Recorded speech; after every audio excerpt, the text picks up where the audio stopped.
Elle vient d'être désignée comme ministre bruxelloise de l'Action sociale et de la santé.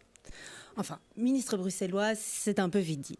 Précisément, elle a été désignée comme membre du collège réuni de la Commission communautaire commune, la COCOM, en charge de l'action sociale et de la santé. Dans son portefeuille figurent des compétences aussi variées que la politique du handicap, la politique des personnes âgées, la politique de la santé mentale et la politique de la petite enfance et la politique aussi de lutte contre les assuétudes.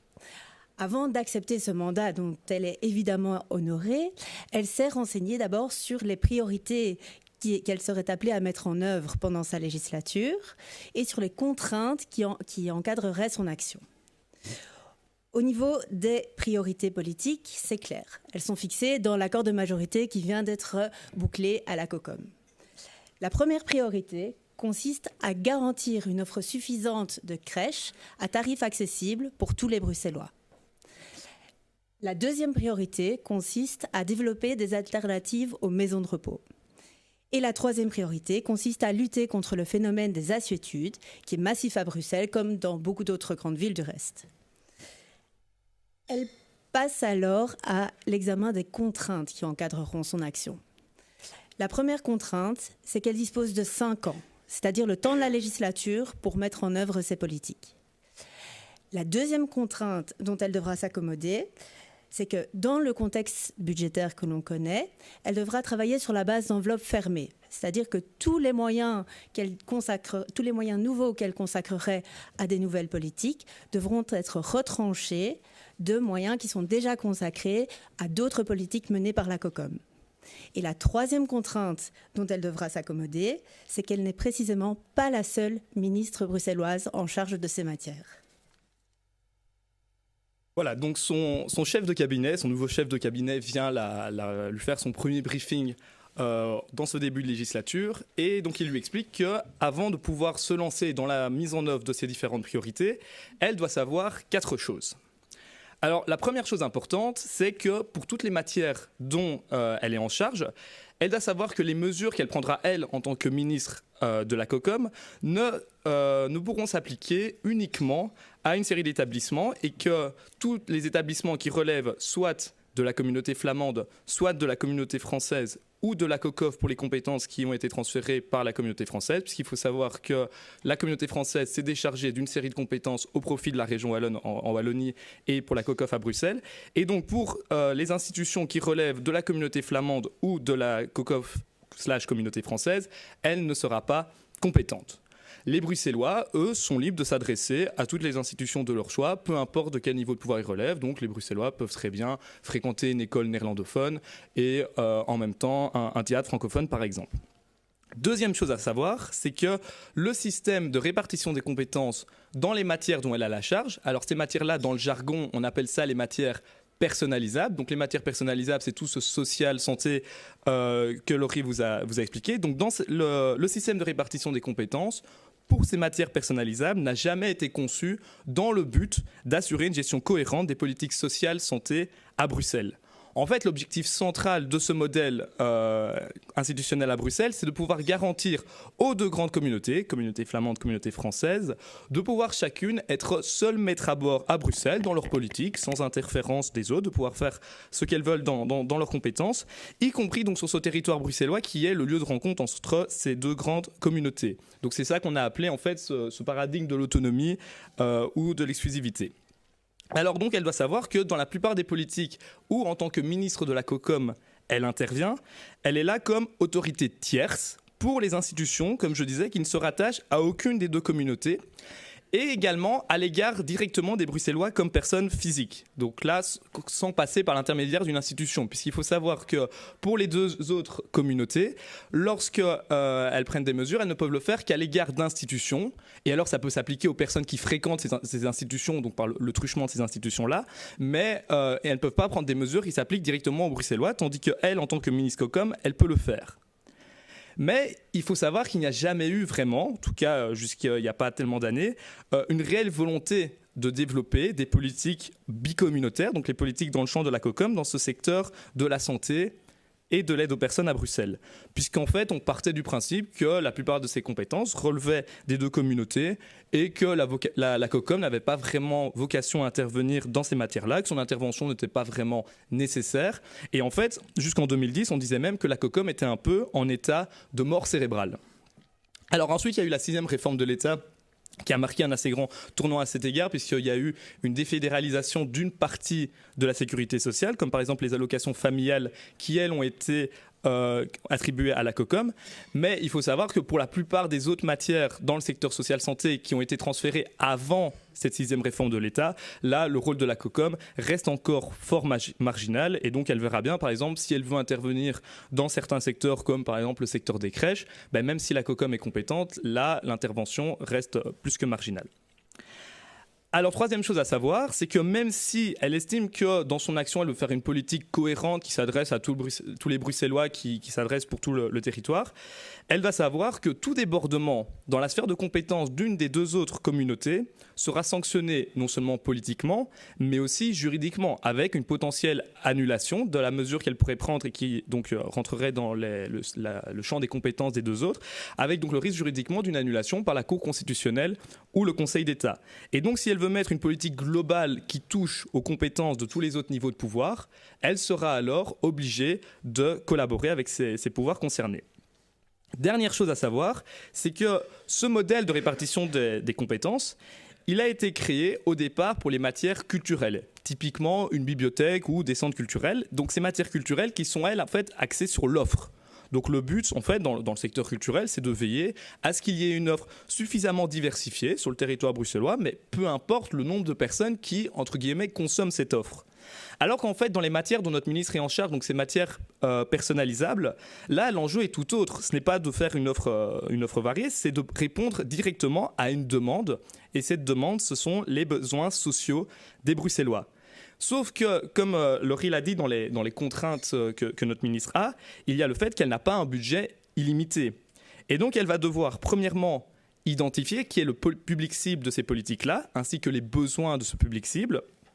Deuxièmement, arbitrer entre les différents besoins, vu que le budget n'est pas limité, elle va devoir faire un choix parmi ces différents besoins. Et troisièmement, du coup, faire en sorte que le nombre de places, par exemple, qu'elle va subsidier dans chacun des services soit le mieux calibré possible par rapport à ces différents besoins. Ne pas créer des places inutiles.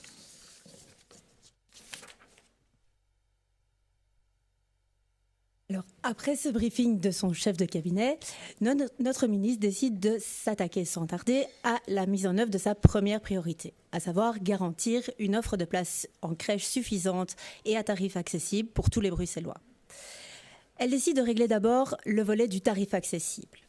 Son premier réflexe pour répondre au plus vite aux difficultés qui touchent de nombreuses familles bruxelloises, c'est de dégager un budget pour augmenter les subsides qui sont destinés dans les crèches à couvrir les frais de personnel. Si elle parvient, via ces subsides, à réduire le coût d'exploitation des crèches, elle pourra alors imposer aux organisateurs de crèches de pratiquer des tarifs moins élevés. Elle est par ailleurs compétente pour prendre cette mesure. Le problème en l'espèce, c'est que sa mesure n'aurait aucun impact.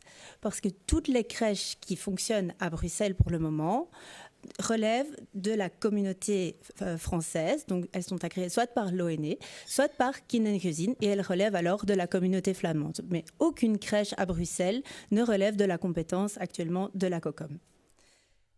Par ailleurs, on lui apprend que la loi spéciale de financement n'a jamais doté la COCOM, donc n'a jamais prévu de dotation à la COCOM pour développer une politique d'accueil de la petite enfance. Et c'est assez logique dans la mesure où il n'y a jamais eu de volonté politique de développer une offre bicommunautaire d'accueil de la petite enfance. Elle décide alors de convoquer ses homologues des gouvernements de la communauté française et de la communauté flamande pour les amener à s'emparer chacun des responsabilités qu'ils détiennent à Bruxelles en matière d'accueil de la petite enfance. Le ministre en charge à la communauté française lui répond qu'il est d'accord avec elle sur le principe, mais que s'il augmente les subsides dans les crèches à Bruxelles, il doit le faire sur l'ensemble de son territoire de compétences, donc à la fois à Bruxelles, mais aussi en région de langue française. Et ça, c'est infinançable pour la communauté française. Réponse du ministre flamand ensuite. On entend bien ton problème, mais on ne partage pas ta priorité. Notre priorité à nous, dans le secteur des crèches, c'est d'augmenter le nombre de places en Flandre suite au phénomène de fermeture massive qu'on a connu sous la précédente législature. Et puis même si un jour on décidait de s'emparer de cette problématique d'assurer des tarifs accessibles en matière de crèche, rien ne dit qu'on le ferait de la manière dont tu l'envisages. Nous, on partirait plutôt, lui dit le ministre flamand, sur une allocation crèche destinée aux familles bruxelloises et flamandes. Notre seul objectif politique à Bruxelles, en matière de crèche, c'est de continuer de garantir que les enfants néerlandophones puissent avoir accès à une place en crèche néerlandophone. Donc qu'ils puissent bénéficier d'un accueil dans leur langue maternelle. C'est d'ailleurs, je te le rappelle, continue le ministre flamand, la raison d'être des compétences que la communauté flamande conserve à Bruxelles dans les matières communautaires. Or, on se rend compte que dans les crèches, comme dans toute une autre série de secteurs, que ce critère de l'organisation unicommunautaire flamande qui rattache les institutions à la compétence de la communauté flamande, ne veut pratiquement plus rien dire sur la langue qui est effectivement utilisée au sein des milieux d'accueil. Pour te dire, on a même dû prendre un décret pour s'assurer que les responsables de crèches agréés par Kindergezin disposent d'une connaissance minimale du néerlandais. On a tenté d'aller plus loin en imposant l'usage du néerlandais dans les crèches subsidiées par Kindergezin à Bruxelles, mais sur ce point, notre décret a été annulé par la Cour constitutionnelle parce qu'on avait alors empiété sur la compétence du fédéral en matière d'emploi des langues. Un peu déconfite suite à ces échanges avec ses homologues des gouvernements flamands et de la communauté française, notre ministre en a quand même tiré une information utile de la part du ministre flamand.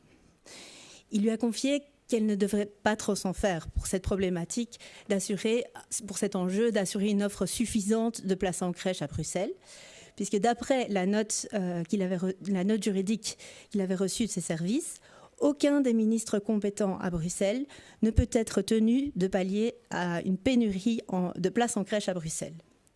Et même si un jour ils étaient venus à être tenus conjointement responsables pour pallier à cette pénurie de places en crèche, il serait impossible en fait juridiquement de départager leurs responsabilités pour créer chacun un certain nombre de places supplémentaires. Donc les crèches, ça semble compliqué, la législature avance et notre ministre décide de s'attaquer à sa deuxième priorité, c'est-à-dire de développer des alternatives aux maisons de repos pour l'accompagnement du vieillissement. Puisque bon, c'est un secret pour personne, le vieillissement est un énorme défi et donc une des politiques possibles, c'est d'essayer de retarder le moment où les personnes vont aller en maison de repos en développant par exemple des aides à domicile. Et d'ailleurs, la communauté flamande y est parvenue en une seule législature, donc ça doit être possible pour notre ministre à la COCOM. Alors, elle se rappelle donc toujours de ce briefing et de ces différentes contraintes. Donc la fameuse contrainte budgétaire à laquelle elle est soumise, c'est que si elle dégage un budget pour créer des structures alternatives aux maisons de repos et par exemple donc augmenter l'offre de services d'aide à domicile, eh bien alors elle doit aller chercher ce budget dans d'autres politiques et donc répondre moins bien à d'autres besoins. Et donc voilà, pour mettre en œuvre cette politique de diversification de l'offre de soins aux personnes âgées, elle doit vraiment optimiser les ressources qu'elle va utiliser. Et donc pour optimiser ces ressources, elle doit tenir compte de l'offre qui est déjà développée par la communauté flamande et la COCOF, cette fois-ci donc dans le secteur de l'aide et des soins aux personnes âgées, puisqu'il s'agit de ne pas faire doublon dans certains endroits pour que l'argent soit le mieux investi possible. Seulement, son administration ne dispose d'aucune donnée sur le volume et l'offre qui existe déjà dans les deux autres entités, ni sur les besoins qui sont déjà couverts par les établissements et services donc de la COCOF et de la communauté flamande. Donc, elle recontacte les administrations de ces deux entités et elle ne reçoit que pour seule réponse cette liste avec les services agréés et subsidiés, mais sans aucune indication sur la capacité de ces différents services, ni sur la nature des besoins qui sont couverts par ces nouvelles formes de services, dont les appellations ne renseignent pas toujours assez sur quels sont les services qui y sont concrètement offerts. Donc elle va avoir besoin d'informations plus détaillées. Et pour cela, donc des informations détaillées non seulement en termes quantitatifs, mais aussi qualitatifs, et aussi des informations sur les besoins qui sont déjà couverts. Et pour cela, elle va commander la réalisation d'un cadastre sur l'offre et les besoins pour le secteur des personnes âgées. Et ce cadastre, ça ne s'invente pas, elle va faire appel à un prestataire externe. Alors il y a un collaborateur de notre ministre qui vient la trouver en lui disant qu'il est un peu sceptique sur ce fameux cadastre parce qu'à supposer que ce cadastre soit complet. Qu'est-ce qu'on va faire des résultats de ce cadastre qui en plus va être très coûteux, puisque si on visibilise trop les besoins et qu'on dit il y a un manque criant de services et d'aide dans le secteur des personnes âgées, et bien alors il y a le risque qu'on devienne politiquement responsable d'y répondre et qu'on dise vous avez qu'à vous en occuper. Or, on n'a pas le budget pour couvrir tous les besoins et en plus, on n'a aucune maîtrise sur les politiques et l'évolution des politiques qui sont mises en place par les deux autres entités. Donc, à défaut d'action possible, notre ministre décide de quand même commander ce cadastre, mais il va prendre quand même un certain temps. Et en fait, quand elle recevra effectivement cette étude, ce sera déjà à la fin de la législature et elle pourra juste le passer à son successeur. Notre ministre s'empare finalement de sa troisième priorité de la législature, c'est-à-dire la lutte et la prévention des assuétudes. Dans cette politique, les compétences sont formellement partagées entre la COCOM, la COCOF, donc la Commission communautaire française, la région de Bruxelles-Capitale et la communauté flamande. Mais l'essentiel du volet prévention de cette politique a été développé au niveau de la COCOF. La COCOF qui subsidie actuellement 24 services d'aide aux toxicomanes. Avant de réfléchir aux mesures qu'elle pourrait prendre au niveau de la COCOM, notre ministre prend connaissance d'un rapport de la Cour des comptes qui est sorti sur le sujet fin 2023. L'une des principales conclusions de ce rapport, c'est l'absence totale de pilotage de cette politique au niveau bruxellois. Le rapport de la Cour des comptes est particulièrement cinglant lorsqu'il constate, et je cite, que l'absence de coordination institutionnalisée entre les différentes autorités compétentes en la matière à Bruxelles ne permet pas une gestion efficace et efficiente de la politique publique et que cela génère un risque élevé de subventionner plusieurs fois une même mission et d'en omettre d'autres. Tout est dit. Notre ministre décide donc de suivre l'une des recommandations de la Cour des comptes, qui est de coordonner et d'harmoniser les politiques des différents acteurs institutionnels compétents, par exemple au moyen d'un accord de coopération. Seulement la communauté flamande n'est pas intéressée de s'associer à la conclusion de cet accord de coopération, dans la mesure où elle considère, à juste titre, que cette problématique est moins un enjeu communautaire qu'une problématique de grande ville. La communauté flamande considère par ailleurs que sa politique actuelle est largement suffisante pour répondre aux problèmes publics qui la concernent. Et elle ne voit pas l'intérêt de se lier les mains avec ses partenaires bruxellois pour développer une politique spécifique pour Bruxelles. Notre ministre décide donc d'initier la conclusion d'un accord de coopération resserré autour de 3 partenaires, la COCOM, la COCOF et la région de Bruxelles-Capitale. Elle se dit que ça devrait être simple dans la mesure où tous les ministres qui sont associés à la conclusion de cet accord de coopération sont tous engagés par le jeu des doubles casquettes ministérielles à Bruxelles. Ils sont tous engagés par le même accord de majorité que celui qu'elle est appelée à mettre en œuvre. En effet, le ministre qui intervient pour la région dans la conclusion de cet accord de coopération est également en charge de la matière, donc la prévention des assuétudes, en tant que membre du collège de la COCOF, et il est par ailleurs, comme elle, membre du collège réuni de la COCOM. Par ailleurs, ce seront les mêmes élus qui seront appelés dans les différentes assemblées à donner leur assentiment au texte de l'accord de coopération. Donc 3 assemblées concernées qui sont composées partiellement des mêmes élus, le Parlement bruxellois, l'Assemblée réunie de la COCOM et le Parlement francophone bruxellois. Il s'avère néanmoins que la conclusion de cet accord de coopération est plus compliquée et plus lente que prévu. Pour développer cet accord de coopération, il faut faire fonctionner 3 administrations différentes qui ont chacune leur propre logique de fonctionnement, leurs propres outils de recueil des données et surtout une perception différente de la manière de répondre à la problématique des assuétudes. Certains veulent davantage développer l'aspect de prévention et d'autres veulent mettre l'accent sur la répression. L'élaboration de cet accord de coopération mobilise pendant 2 ans 2 équivalents temps plein dans chacune des administrations. Sans grand résultat pourtant, et pour éviter que le projet d'accord de coopération ne s'enlise et pour permettre à notre ministre de défendre quand même son bilan en fin de législature, il est décidé de réduire les ambitions de l'accord et de se contenter d'établir et de tenir à jour un catalogue commun des mesures qui sont prises par chaque entité pour prévenir et lutter contre les assuétudes. Le temps a filé, nous voici déjà en 2029, la fin de la législature. Et donc, compte tenu de toutes les péripéties que notre ministre a rencontrées et qu'on vous a présentées dans la mise en œuvre de ses priorités politiques, son bilan est quand même beaucoup plus maigre qu'espéré. Heureusement, pour se défendre lorsqu'on va lui reprocher le manque de places en crèche, l'absence de plan de lutte contre les assuétudes au niveau bruxellois ou un manque d'aide et de services pour les personnes âgées, elle peut répondre qu'il y a d'autres entités qui sont également compétentes et que ce n'est pas à elle et à la COCOM de faire tout le travail. Et d'ailleurs, ce n'est pas de sa faute si les autres n'ont pas voulu toujours coopérer. À travers ce récit, dans lequel... C'est surprenant, mais on a fait même qu'effleurer la complexité du système institutionnel bruxellois. On a voulu surtout pointer et illustrer quelques-uns des principaux dysfonctionnements dans la conduite des politiques publiques dans ces matières sociales santé, dysfonctionnements qui sont précisément dus au système de répartition des compétences dans les matières communautaires à Bruxelles.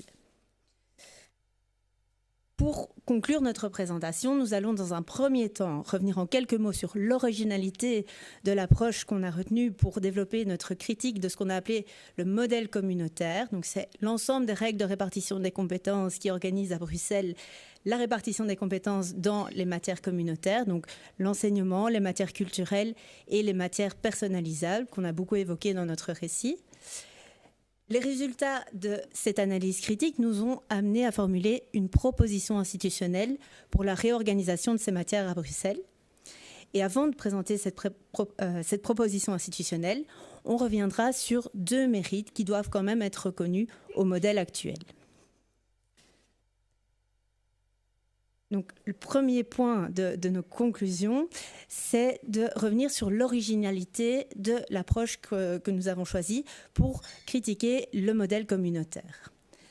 Cette originalité, elle est double, puisqu'on a d'une part choisi d'envisager la critique du modèle communautaire à partir d'un point de vue bruxellois, et ce point de vue bruxellois, il n'a rien d'évident. Dans la mesure où, on ne cessera jamais de le rappeler, ce modèle communautaire, donc l'organisation du système institutionnel bruxellois de répartition des compétences dans ces matières communautaires, il n'a jamais été conçu, et Guillaume a insisté dessus dans le cadre du récit, il n'a jamais été conçu pour organiser une gestion cohérente des politiques sociales santé à Bruxelles. On voit plutôt l'idée que ce modèle a été entièrement conçu pour permettre à chacun de développer ces politiques en toute autonomie sans devoir tenir compte des politiques qui sont menées en parallèle par les autres entités compétentes à Bruxelles. Donc il y a derrière ce modèle l'idée que Bruxelles est conçue comme autant de territoires institutionnels qu'il n'y a d'autorités compétentes, plutôt que comme un territoire qu'il s'agirait d'administrer de façon cohérente. Le deuxième point d'originalité de notre approche, c'est qu'on a analysé le système de répartition des compétences à partir de l'analyse de quelques politiques publiques. Et là, cette approche est intéressante dans la mesure, et ça peut vous sembler, parce que je sais qu'il y a beaucoup de personnel d'administration et d'acteurs de l'associatif dans la salle, ça peut vous sembler tout à fait logique, mais pour les juristes que nous sommes, on se rend compte en analysant le système de répartition des compétences via les politiques publiques que la compétence n'est pas le seul levier d'action de l'action publique. Donc, oui. En d'autres termes, il ne suffit pas d'être compétent pour développer une politique publique. Il y a d'autres obstacles, bien sûr, dont certains découlent directement du système institutionnel. Et si on ne dispose pas de toute la compétence, il ne suffit pas, comme on l'entend parfois, il ne suffit pas de collaborer avec le ou les autres niveaux de pouvoir compétents.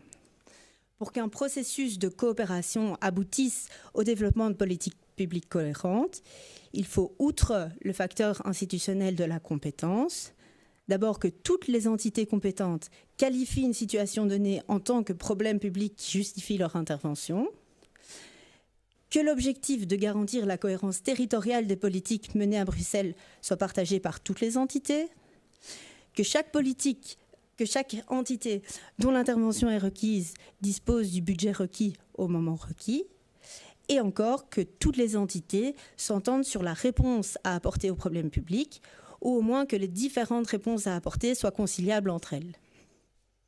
Or, on s'aperçoit très souvent et trop souvent que réunir l'ensemble de ces facteurs n'a rien d'évident.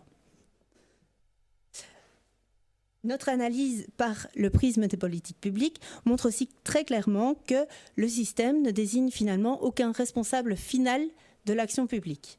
Donc si aucune initiative n'émane d'un des niveaux de pouvoir compétents, aucun d'eux ne peut être tenu pour responsable de cette inaction. Il y a donc de façon générale un manque de réactivité du système institutionnel face à des problèmes publics qui sont évolutifs et même parfois urgents. Ce que notre approche met aussi en évidence, et ça va sembler encore plus étrange aux quelques juristes que j'aperçois dans la salle, c'est que la compétence n'est parfois même pas un levier d'action nécessaire. C'est ce qu'on a théorisé dans notre livre comme les palliatifs illégaux, et c'est un phénomène vraiment massif dans les politiques publiques bruxelloises. C'est que dans certains cas, le système institutionnel est à ce point incohérent, sous l'angle de son aptitude à offrir une réponse aux problèmes publics bruxellois, que la seule manière de restaurer la cohérence, c'est d'enfreindre les règles institutionnelles qui organisent le modèle. Sur la base de l'ensemble de ces constats, on formule dans les conclusions générales de notre ouvrage une proposition institutionnelle. Alors, avant de présenter cette fameuse proposition institutionnelle, à tout seigneur, tout honneur, on va quand même souligner les deux grands mérites que nous identifions de ce système complexe que nous avons à Bruxelles. Tout d'abord, l'ingéniosité de ce modèle, puisque les architectes des différentes réformes de l'État, mais dès la première réforme de l'État en 1970, ont réussi ce fameux tour de force de faire cohabiter les deux grandes communautés sur le territoire bruxellois. Donc déjà, un gros enjeu en termes de pacification qui pourrait quand même inspirer beaucoup d'autres situations dans le monde. Mais en plus de cela, sans verser dans l'instauration d'un système de sous-nationalité, c'est-à-dire en fait potentiellement un système à deux vitesses. Puisque les Bruxellois ne sont pas contraints de se rattacher exclusivement à l'une ou l'autre communauté. Et donc, chacun peut fréquenter les différentes institutions de son choix et avoir donc potentiellement les mêmes droits. Donc voilà, ingéniosité et pacification. Et le deuxième grand mérite, c'est la résilience de ce modèle, puisque alors qu'il date à la base, donc il a été construit au fur et à mesure à partir de 1970, ce modèle a réussi à s'accommoder, sur papier du moins, de nouveaux paquets de compétences transférés qui sont bien éloignés des matières pour lesquelles il avait été conçu. Puisque, comme vous le voyez là, à l'origine, donc en 1970, quand on a conçu ce modèle et les différentes règles qui n'ont pratiquement pas évolué, ce modèle s'était conçu pour gérer un petit ensemble de politiques culturelles. À l'époque, c'était vraiment réduit, essentiellement les bibliothèques, les centres culturels, les beaux-arts. Puis, au fur et à mesure des différentes réformes de l'État, ce petit paquet de compétences s'est gonflé avec des matières de plus en plus différentes. Et donc, l'arrivée, par exemple, de ces fameuses matières personnalisables en social santé. Et même ce paquet de matières personnalisables a, lui, connu une évolution assez remarquable, puisque en 1980, ça ne concernait qu'une offre très réduite d'aide et de services sociaux en santé, puis au fur et à mesure de plus en plus grand, les crèches, etc.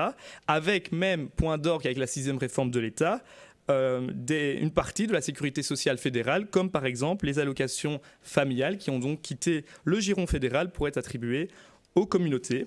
Donc voilà, une grande évolution et pourtant pratiquement rien n'a changé au niveau des règles, alors que ce qui a changé, c'est le contenu, comme on disait, de ces politiques publiques à mettre en œuvre dans ces matières personnalisables. Puisque là, l'enjeu n'est pas de mettre à disposition des Bruxellois une offre de service auquel on leur laisse possiblement le choix de recourir, mais bien d'aller directement répondre à ses besoins sociaux, d'avoir une attitude proactive et donc développer ce type de politique axée sur les besoins. Et bien, comme on l'a dit plusieurs fois, ça demande d'identifier ces besoins pour pouvoir y répondre. Et comme on l'a montré, le système actuel rend extrêmement long et difficile, si ce n'est impossible dans certains cas, une réponse cohérente et efficace à ces besoins. Donc, notre fameuse proposition institutionnelle, donc basée sur les différents constats qu'on vous a présentés, elle consiste à recentrer l'essentiel des compétences dans les matières personnalisables ainsi que la formation professionnelle au niveau de la région de Bruxelles-Capitale, moyennant une série de balises et de mises au point préalables. Alors, première mise au point, notre propos n'est pas de dire que tous les problèmes dans le secteur social-santé notamment, que l'on connaît à Bruxelles, vont être réglés avec notre proposition institutionnelle et que tout est dû actuellement à cause de la répartition des compétences. Donc voilà, ce modèle institutionnel n'est pas non plus le Deus ex machina, par exemple, la pauvreté à Bruxelles, puisque beaucoup des problématiques que l'on connaît, en fait, elles sont liées à la plupart des grandes villes. Donc voilà, on ne prétend pas que tout irait à merveille si la région de Bruxelles-Capitale était la seule compétente. Mais ce que montrent les résultats de notre étude, c'est qu'il est devenu impératif, en tout cas si on se soucie de l'aptitude du système institutionnel de pouvoir répondre à ces besoins sociaux de santé des Bruxellois, il est devenu impératif de confier la gestion de ces politiques à une seule autorité à Bruxelles. Deuxième mise au point, c'est qu'on parle bien des matières personnalisables et de la formation professionnelle, mais donc nous excluons le reste des matières culturelles, donc typiquement l'enseignement, la culture ou les médias, de notre proposition de régionalisation, essentiellement parce que ce serait un énorme séisme institutionnel qui représenterait une telle régionalisation, que cela reviendrait à nier l'existence des deux grandes communautés culturelles qui composent et structurent ce pays. Et en fait, ça risquerait de présenter plus de désagréments que le statu quo dans ces matières-là. Donc, par exemple, si on devait scinder l'enseignement avec l'enseignement supérieur, les différentes unités qui sont présents à la fois dans la région flamande, région wallonne et à Bruxelles, ou s'il fallait scinder la RTBF, on ne voit pas trop le sens dans ce cas-là pour ces matières-là. Et aussi, nous identifions donc 3 grandes balises pour encadrer cette fameuse régionalisation de ces compétences. La première balise, c'est que la répartition, et nous insistons beaucoup dessus, la régionalisation de ces matières ne devrait pas aller de pair avec une diminution des garanties linguistiques offertes à la minorité flamande, néerlandophone, à Bruxelles. Donc voilà, c'est très important pour nous et donc on pense que la région bruxelloise devrait faire au moins aussi bien que la communauté flamande en ce moment pour les institutions qu'elle agrée. Deuxième balise, c'est que pour assurer pleinement les responsabilités afférentes à ces nouvelles compétences qui lui seraient dévolues, il faut que la région de Bruxelles-Capitale puisse bénéficier d'un financement adéquat. Le but, et ce ne serait pas intéressant, que la région bruxelloise, ses finances soient encore plus alourdies par ce transfert de compétences et qu'au final, elle n'ait pas du tout de moyens pour exercer ces nouvelles compétences. Troisième et dernière balise, c'est que dans la mesure où, comme Laurie l'a présenté, l'approche que nous avons adoptée tout au long de cet ouvrage, c'était de prendre en compte les politiques publiques et surtout l'impact des règles de répartition des compétences sur ces politiques publiques, nous recommandons une régionalisation échelonnée plutôt que d'un transfert en un seul bloc. Sachant, et les personnes venant d'administration présentes dans la salle verront de quoi je parle, qu'il y a généralement une période d'inertie d'environ 5-10 ans, voire plus, entre le moment où le transfert de compétences est dessiné et où on fait le fameux changement dans la loi spéciale, et le moment où l'entité qui a reçu cette nouvelle compétence peut effectivement l'exercer. Donc, vu cette période de latence, il nous semble qu'une régionalisation massive de tout ce bloc de compétences en un seul coup risquerait d'entraîner sur les politiques publiques des conséquences, surtout forcément au niveau social, désastreuses. Et ça, c'est le contraire, l'effet contraire que ce que nous cherchons au travers de notre proposition.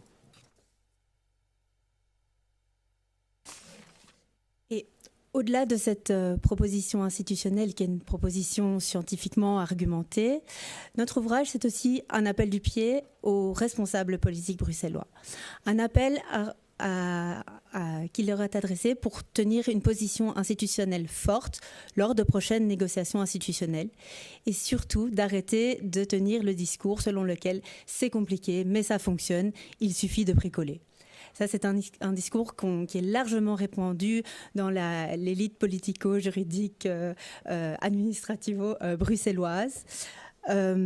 S'ils nous lisent, ils constateront qu'il n'y a aucune solution alternative satisfaisante dans le cadre institutionnel qu'on connaît. Et que ces mêmes responsables politiques, s'ils n'adhèrent pas complètement à la formulation, à la proposition institutionnelle concrète qu'on formule, qu'ils s'approprient au moins les conclusions du diagnostic qu'on pose sur le modèle institutionnel actuel. Et ce diagnostic, c'est que si on se soucie de la bonne conduite des politiques du social santé à Bruxelles, que ces politiques répondent aux besoins sociaux et de santé des Bruxellois, il faut constater que le statu quo institutionnel est intenable.